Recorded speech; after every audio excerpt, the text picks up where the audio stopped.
আল্লাহকে ভয় করো। ইত্তাকুল্লাহ, ইত্তাকুল্লাহ, ইত্তাকুল্লাহ। ওহে মুসলিম, তোমাকে আল্লাহর সামনে দাঁড়াতে হবে। তোমার হিসাব নেওয়ার জন্য আল্লাহই যথেষ্ট, যিনি সব জানেন। তুমি যা গোপন করো ও প্রকাশ করো। তোমাকে অবশ্যই মৃত্যু বরণ করতে হবে। যখন তুমি দুনিয়ার সব কিছু ছেড়ে চলে যাবে, শুধু তুমি আখিরাতের জন্য যা সঞ্চয় করেছো তা নিয়ে সাবধান হও তোমার শেষ আমলের ব্যাপারে। তুমি জানো না কখন তোমার শেষ মুহূর্ত। তুমি কি প্রস্তুত মৃত্যুর জন্য? তুমি কি প্রস্তুত কবরের সওয়াল জবাবের জন্য?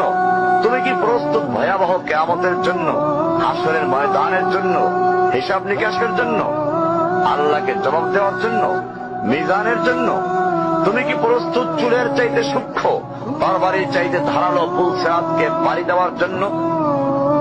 ভয়ঙ্কর তুমি জাহান্নামের ভয়ঙ্কর আযাব থেকে আত্মরক্ষার জন্য কাজ করছো তো? যার ইন্ধন মানুষ এবং পাথর, যার আগুন ভয়ঙ্কর উত্তাপ সম্পন্ন কালো বর্ণের, যা হৃদয় পর্যন্ত জ্বালিয়ে দেবে, এমন উত্তপ্ত পানি যা নারী ভুঁড়িকে বের করে দিবে। রয়েছে খাবারে হিসাবে জাক্কুম ও গলিত পুঁজ। জাহান্নাম অসম্ভব গভীর, ভয়াল জায়গা। কঠোর হৃদয় ফেরেশতারা নিযুক্ত, যেখানে শাস্তির মাত্রা বৃদ্ধির জন্য শরীরকে অনেক বড় করে দেওয়া হবে। চামড়াগুলো জ্বলে যাবে, বের হতে চাইবে, বের হতে পারবে না। মৃত্যুকে ডাকবে, মৃত্যু আসবে না।